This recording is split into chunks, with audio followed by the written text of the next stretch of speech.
Hey everybody, and welcome to Let's Look at Subsurface Circular, a Bithell short. I think that probably is not part of the canonical title, but it is there in superscript right above the very top. This is a short story visual novel. May I be so coy as to suggest that it is the first sitting simulator in the same vein as a walking simulator. Yeah, it's an adventure game it's a narrative adventure game, depending on the terminology that you want to use. I should point out before we get started here that I do have a social history with Mike Bithell. I phrased it in that way, in that it's a little awkward and makes it sound like we're jilted ex-lovers, but that's not the case. But we have hung out socially before. Post-release of Thomas Was Alone several years ago. He was on the 52-hour stream, and we've met each other in person and enjoyed each other's company in the past as well. So I would say that we are friends or acquaintances, but I covered Volume in what I felt was an impartial way, their last game, and Subsurface Circular I bought with my own money and am, reviewing or doing a first impressions video here, absent any kind of, arm twisting from Mike Bithell himself. So I figured that we're kind of in the clear, but you should know that to begin with here. Subsurface Circular is also a bit of an aberration as far as Let's Look Ats go, at least for me, in that, it's a very short game. I tend to play stuff that's more mechanics-driven as opposed to narrative-driven, but this is pretty much exclusively narrative-driven with extremely light text puzzling sort of adventure things going on. And beyond that, I've completed the entire game in advance of the video, so I can actually, it's the kind of game where it's almost like reviewing a book or a movie or something like that. It's not really appropriate, I think, to play, to watch 15 minutes of a movie and then be like, well, if it continues at this pace for the next 8 hours, then it would be blah. So, yeah, I finished Subsurface Circular. I'll give you my, byline, I guess, right off the top. I think that this is a very interesting game. I think in particular, it's kind of it takes place in a near future, and it touches on themes like, the nascence of artificial intelligence. What happens when robots become better than humans at doing their jobs, maybe even more intelligent than humans. And in keeping with that point, we play as a detective robot that is solving mysteries effectively down here in the Subsurface Circular, which is a subway system, basically, in some city that I don't know which city we're in. But anyway, I'm going to select sequence here. If you're worried about, spoilers in the titles are very ambiguous, but I'm going to click on this in, 2 seconds, so prepare yourself. This is $5, by the way, US on the marketplace right now, and it came out a few days ago. So there's 7 sequences. I'd say roughly each one is 10 to 15 minutes long, so it gives you a playtime of somewhere between an hour and 20 minutes and 2 hours, which I think is realistic. And on the store page, it does say that this is meant to be played in a single sitting. I played it in 2 sittings, but you could definitely do it in a single sitting. I think the price tag is appropriate given the length of time that's in the game, but I know some people, it's the wrong kind of game to apply that razor to, where you say, well, I got 800 hours out of Factorio, and that was $30 or something like that. I'm thinking I'm getting Factorio and RimWorld's price points removed, or mixed up here. But anyway, yeah, it's more along the lines of, imagine it the price of, a magazine or a short story or something along those. A movie is also probably a much easier touchstone. So I'm going to get started, but I'm not going to start on the first sequence, because the first sequence is kind of like laying the groundwork, and I want to get into a little bit more of a discussion of the mechanics. So I'm going to go to our second one here, and I'll try to fill in the blanks in the middle of this. The first thing you're going to notice, by the way, is that you kind of maybe have a preconceived notion of what a $5 game looks like, and this doesn't really fit the bill. It's a really, not just a good-looking game, but also beyond that, it's a game that has a unified visual style. Now, I will say that it's probably a little bit easier to have a unified visual style when the whole game takes place in a single setting. See, we're playing as this detective right here by the name of Theta-11. You notice I'm moving the camera a little bit here. Don't freak out. We're playing as this detective by the name of Theta-11 right here. He's trying to investigate the cause of tech disappearances, which you can see down here in our objectives. The techs are basically what we are. They're robots, but they're robots that are hyper advanced, not necessarily to the point that they've surpassed humanity in all regards, but they have specialized functions. So we're a specialized detective, and then we can see their jobs when we mouse over them. He's a specialized researcher, and he's a specialized calculator. So we'll encounter various kind of texts throughout our investigations down here in the Subspace Circular, and they'll have different degrees of knowledge and different degrees of access to that knowledge. And the game kind of plays around with that. You know, some of the texts that you'll encounter will know different things about the investigation or about the events pertaining to the investigation as a result of their profession. Like, for example, you know, you'll meet soldiers. Soldiers have perhaps a more militaristic intelligence about what's going on here without necessarily spoiling anything. But yeah, in keeping with what I was saying earlier, I do think that one thing the game suffers from, and it is something that I want to kind of like hedge my criticism to begin with the fact that this is a short $5 game. The whole game takes place on the subway, and if you play it through in a single sitting or a couple of, 45-minute playthroughs, you might start to suffer from a little bit of a lack of change of scenery. I know it just feels like to some extent the game lacks a little bit of zest or like dynamicness because of the fact that you're always on the subway car. It's an idea that I think sort of works well as it works better as an idea for a short story than it does for a video game potentially, because I'm actually seeing the same background and setting around me all the time. That being said, the presentation is quite good actually for a game of this scope as well. But anyway, before we get going, I've talked for like 6 minutes about the game without even showing you any of the dialogue. So we have an objective: find the cause of the tech disappearances. We also have focus points, which are almost like, if you played any of the Sherlock Holmes games from Frogwares, it's kind of like that. Like, we can use these in conversation to dig deeper into finding out our objectives or completing our objectives. But it's pretty linear. It's not really like Ace Attorney in that we're using our own creativity most of the time. There are some dialogue puzzles, but we'll get to those. It's more, you're kind of just like going along a linear path, more or less. So we're going to talk to researcher Omicron 3 here. You look confused. Can I help? I'm not going to do a robot voice for the whole thing, I promise. Maybe. I'm new in town. I'm lost, I think. So we get many dialogue options. I think that these are almost like light side, dark side, neutral, but there is no moral compass or indicator. So in a way that's nice because you just have intrinsic choice. You can be like, what kind of detective do I want to be? If you want to role play as kind of like the tough as nails, film noir detective who's kind of a jerk, you can do so. And if you want to just be by the book, which is kind of the way that I did it because I'm a loser, I guess, that's what I do. So I'll be like, I'm work for management. I'm here to help. But you don't get any kind of like different choices, I believe, as the game goes on based on that. Thank you. I'm a researcher. I collate data on major cities for my employer. You're from out of town? You don't work for city management? No, I'm privately owned. That's a crime. Let's get them to tell us more about why that's a crime. Oh, that's only true here. Your United Alliance was the first nation to free techs from private ownership. Of course, they freed them all to work for the state, right? This is another place where it's good to kind of talk about the themes of the game. There are some metaphysical themes to some extent. What does it mean to be human? Can techs or, highly advanced robots ever get that kind of humanity, even if they have sentience? And also, ownership is another one.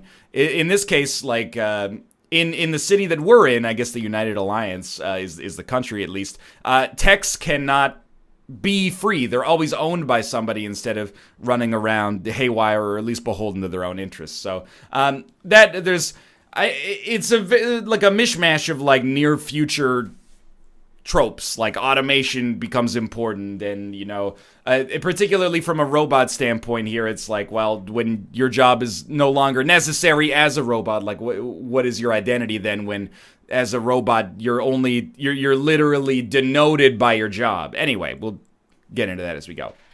All right, of course they freed them all to work for the state, right? Humans, hypocritical? See, you got sarcasm modules in here.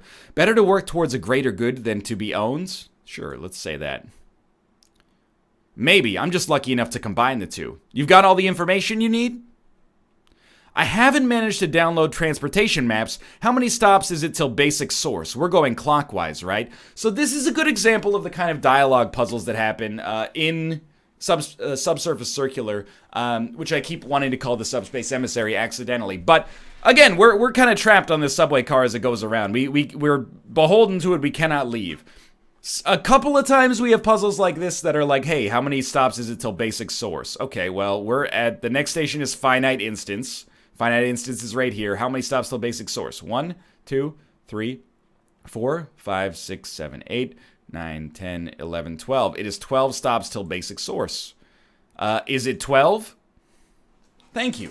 So tell me about the other cities you visited. There's actually some creative puzzles in the game as well. And I'm not trying to insult that one in particular, but there is, without spoiling too much, because again, it is a short game, and I think I'd rather avoid the appearance of impropriety by, like, spoiling that.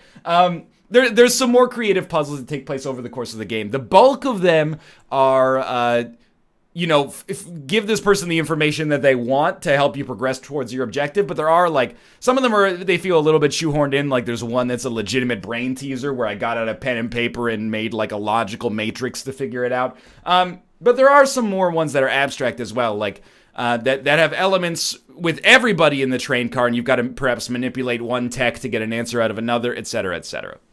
Anyway, so tell me about the other cities you visited. Which one do you want to know about? London. Of course, I've done this before, but I'm going to read it as if it's the first time to give you the appearance of how I felt. A dramatization, if you will. Bustling and noisy as ever, their political situation is difficult, though. Not a good place to be poor or an outsider. The dictator runs a tight ship, though. The British are a proud people. I suspect Gisborne's time might be running out. Now, this is, if you played Volume, there are political themes that run throughout. I get the idea that this is kind of allegorical, and by get the idea, I mean, I think I can derive clearly that there's some allegories to be made here between, this near future utopia / dystopia / maybe somewhere in the middle with the real world that we live in right now. San Francisco.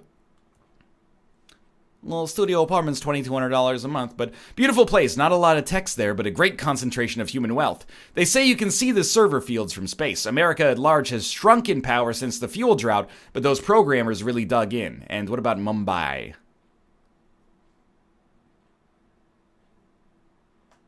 Oh, you should go there. My employers call it the first tech city, and they're not wrong. Most of the human population left as the flooding hit uncontrollable levels, but the techs adapted. There are vast underwater clusters now. Your city freed techs to work for the government, but those techs were freed by climate change. Okay. So, again, this is like world building. And they do an okay job of world building, and by the end of the game, despite it being relatively short, you kind of get a feel for how things are in this world, and you get the idea of, how do humans feel about pseudo being replaced by robots, and the answer is, not all of them are pleased with it, as you might expect. Kind of using, I guess, the rise of automation as a lens with which to view, like, refugee crisis and immigration and, growing nationalism and stuff like that. Again, it's a game that's not, I wouldn't necessarily describe it as a political game, but it's not, it's allegorical, I guess, is the way that, they would describe it, because that's the word that, defines what it is. I'm wasting your time. You said you were lost. But it also works okay as a short story in its own right as well. I'm looking for the Fall Palace. Do you know it? It's not come up in my investigations. I think I went there once, guard duty for some event or something. Fall is in autumnal or is in gravity. Thank you for speaking with me. Let's, role play as if we're a real security professional. I think I went there once, guard duty for some event or another. Lots of entrances to watch. It's a dusty old building, used to hold the old government before the fall, the revolution that fired off the war. Part of your research? No, part of my tourism. I've heard it's beautiful. You experience aesthetics? Yes. Part of my programming. It's important to my work. A big perk. If you remember where the palace is, that would be incredibly useful. I do tend to get fixated on such details. So again, this is a pretty representative example of what happens in Subsurface Circular. One tech, when we talk to them, they want to give us a little bit more information, but they kind of have a task that needs to be solved first. And oftentimes, solving that task requires getting information from somebody else on the train. We cannot speak to these listeners here. The listeners are, real people. Well, they're not, they're real techs. They're on the subway just trying to get to and from work, listening to their headphones like, don't bother me, please. As someone who rides the public transportation in Vancouver quite frequently, I would describe myself as a listener, but sometimes I turn the volume down as you hear some real interesting conversations. Calculator Pi 31. Hello. Yeah, hi. You know, if we're going to play it by the book, we should tell him we're a detective first. Avoid the appearance of impropriety. You can see my designation. I'm a detective tech. I'm a little busy, detective. Big calculations due. Who you with? My name is Theta11. I work for management. Maybe you've heard of them. If this is about the controversy swirling around Foe and Wilson, my practices dealings with them were light at best. Whole damn industry knows that there was something dodgy happening there, and we kept our nose out of it completely. If we can schedule a chat with you, me and my legal counsel, I'm sure we can get to the bottom of any inquiry. Well, you know, no need to get lawyers involved, mister. Let's not get, too dramatic here. That's sort of exactly what your sort tend to say when talking to someone who absolutely needs a lawyer. While the juries are still made up of only humans that distrust techs, I want to be very careful. All right, but we're going to ask him, let's start by asking him about the disappearances. I mean, clearly, if we ask him about the Fall Palace, you can probably derive, because you're smart people, as evidenced by your choice of watching this YouTube channel, that he's going to give us the information we need to know. But let's get a little bit more information about the lore as well. If anything, I think I am part of, the small game revolution. Not in terms of being a creator, but I really appreciate small games because they actually give me, in my opinion at least, an incentive to get immersed in the world and actually go through all the dialogue options. When I play something large, like a Skyrim or a Fallout, and games that are also published by companies not named Bethesda, if I see someone with 8 dialogue options, sometimes I'm just give me the quest. Because if I do this for every person in the game, I'm going to be here for 400 or 500 hours. For some people, that's a big plus. I'm not one of those people, at least not anymore. So I kind of appreciate that the game is smaller in scope, even though I know it's not for everybody. Because I don't feel pressured to be mainlining the main quest, because if I do any sort of lore or world-building dialogue, I'm never going to be free from my own digital prison, you know? But again, for some people, just by watching this for 15 minutes, you're going to be like, oh, this isn't for me. And that's also fine, but if you're the kind of person who is a little bit more open to a short narrative adventure like this, this is just my way of telling you that I relate to you. Hear anything about disappearances? You catch rumors, but the financial techs are all accounted for. Whatever's going on, things like that don't tend to come back on our sort. A silly question, I suppose. Arithmetic is sort of your strong point, as management intends. What about any strange occurrences? By the way, these first 2 focus points are holdovers from the first sequence in the game. So they don't just appear out of nowhere, in case you're wondering where those came from. The rest pop up naturally in dialogue based on the tasks that you complete in your objectives and, not flavor text, but relevant text that shows up. Some weird fluctuations in the American markets. I think there's a new pope. A pope, eh? Are you Catholic? I follow the path of the architects, like all good techs. Dealing with humans, you tend to pick up on some comings and goings. All right, let's ask him about the Fall Palace. You're investigating the location of a tourist landmark? I asked you a question, soldier. Acquiesce, please. I'm sorry, yes. It's to the northeast, terrible to get to by the subsurface, probably best to catch a bus up top. It's right next to Airport 3. All right, so we will say good night and good luck, like the David Strathairn film, and go talk to Omicron 3 and say, hey, buddy, I do remember the location of the Fall Palace. It's in the northeast. Is that good enough for you? Fair's fair. How can I be of any help? All right, what about disappearances? We've fulfilled his arbitrary quest, and now he will give us more information related to ours. I've heard the rumors. Techs unaccounted for, population numbers dropping. It's an issue I've never seen elsewhere. Techs have no reason to hurt each other, and to humans it'd be massively wasteful, and to damage such expensive equipment, something odd must have happened here. Well, have you seen anything strange? I'm the wrong person to ask. I'm new here. Everything is strange. It's odd that I keep hearing about a tech called Red, though. Have you heard of them?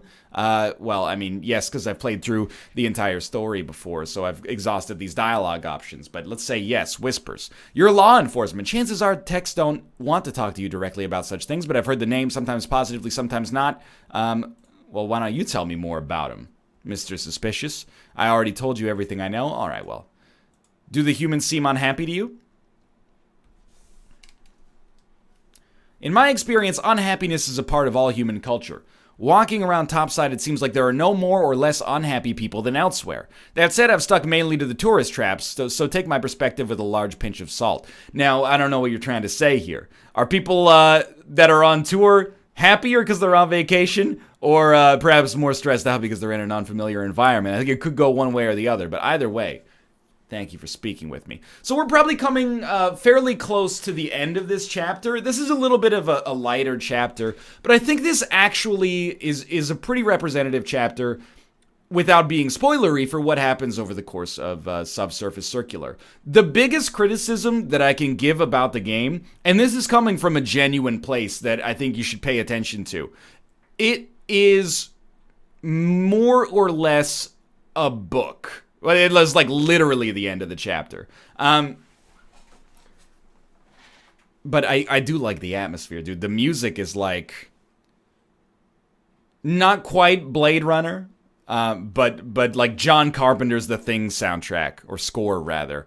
Yeah, more or less, this is a book in digital form. And I don't mean that as an insult necessarily, but you know, even in games like, let's talk about Gone Home. Gone Home is a quote-unquote walking simulator, narrative adventure, but it is steeped in game mechanics, and I mean that on, like, the least kind of pretentious level. You walk around, you interact with objects in your environment, you investigate using the mechanics that you have at your disposal. In Subsurface Circular, you're actually sitting in a chair, clicking dialogue options to advance a story. It's almost like a Kindle simulator. And for some people, that's going to be a complete deal breaker. And you should know who you are probably by this point, 21 minutes and 37 seconds into the video.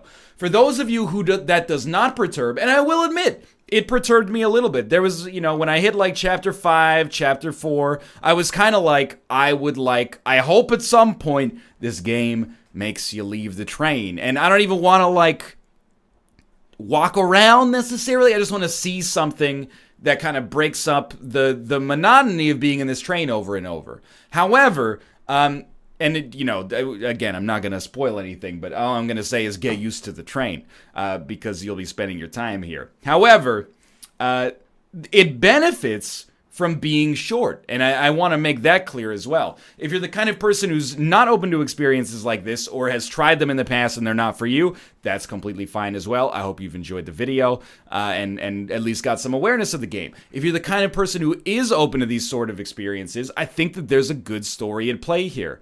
A couple of the chapters, not really my favorite, and to be honest with you, a few of the puzzles I found kind of arbitrary, and maybe it's a testament to the relative strength of the writing, but I was like, I almost wish, and sometimes there actually is, but I almost wish there was like an easy button so I could just skip this limited puzzle and have you tell me more information about the world. So I would say, like, by the end of it, I found myself reasonably engaged. I think it ends a little bit kind of like it's wrapped up too neatly without getting into too much detail. That kind of felt like, to me at least personally, a little bit at odds with the tone of the rest of the game. But regardless of that, I definitely finished it, and I was like, you know what? I'm glad I played through this whole thing. And I think I got my $5 worth as well, which again is a pretty realistic and I think appropriate price point for a game of this scope. So again, I can't help but reiterate that it's a little bit of a weird let's look at. I've beaten the game. I haven't just played an hour of it as I often do. And you know what? I felt I probably could have done a video after an hour, but I'm glad I finished it. I felt motivated to finish it, which is a testament, again, to the game's scope and the fact that it's kind of elegantly kept at a length that I find appropriate. And I would love to see more games like this in the future, even though the story I don't necessarily think is going to stick with me, despite it having some interesting near future themes. I would love to see more highly polished experiences that you could play through in like an hour and a half. And I feel like so much of the industry that's doing quote-unquote video game experiences is doing them in VR right now, which is fine. There's nothing wrong with that, but I appreciate something, on a more desktop-oriented level as well. So certainly, we'll just hit save and exit here. And if you're like, please do something so you see something in the game, it's probably not the right game for you, because You are going to be looking at the Detective Theta 1-1 quite a lot in the course of this over the course of the story. Anyway, I mean, there's some like light other features as well, but I kind of feel like if I start to try to sell you on like, oh, there's developer commentary once you beat the game so you can play it through a second time with developer commentary. There's an art gallery. It's kind of like antithetical to what the game is about, which is a story. You know, you don't sell a book by being like, and then when you finish it, you can look on the dust jacket and there's a biography of the artist, you know? That sort of stuff is there if you're interested, but it's not really going to be a selling point for most people, I think. So, Subsurface Circular, you know, if I'm giving this like a book or movie style review, this is a 3 out of 5. It's a 7 out of 10, somewhere along those lines. You know, if I'm on Siskel and Ebert, I'm giving it a thumbs up and I'm saying, you know what? I don't think it's perfect, but the story drew me in with its themes and I think it's got an interesting message to tell. Puzzles, not 100% like mesh with the tone of the game. And I think the cardinal sin of the game is that it doesn't really have to, it doesn't benefit from being a game. The presentation is nice. The UI is slick. The music is good when it exists, but this really is kind of like a digital book. And I mean that for better and for worse. It essentially has no game mechanics, which doesn't bother me, but I think will be a deal breaker for a lot of people. But for those of you open to this kind of experience, I would recommend giving it a try. It's cheap. It's fast to play, the kind of thing you could finish in a morning, like a nice lazy Sunday morning while you're drinking your coffee. Again, I think narratively it's more interesting than volume for sure, because it kind of it's a similar sort of like technocratic bent to it, but treated in a way that I think is less sort of like, well, I mean, I don't want to get into it necessarily, but I think it's treated with more depth, I guess, more nuance as opposed to volume, which was really a modern day or near future sort of like Robin Hood take. But anyway, Subsurface Circular is cool, and hey, Mike, kudos on what I'm sure was like an anxiety-inducing decision to release your game with like little to no announcement, and also have it be a 90-minute long $5 narrative adventure. That takes cojones. Either way, thanks for watching. I hope you guys have enjoyed the video, despite the fact that it's a little bit of an aberration. If you did, click the like button. Helps out a great deal. Subscribe if you want to see more in the future. And go check out Subsurface Circular on Steam. It is linked in the video description below, and it's cheap. For now, thanks for watching. I hope you guys have enjoyed the episode, and I will see you next time.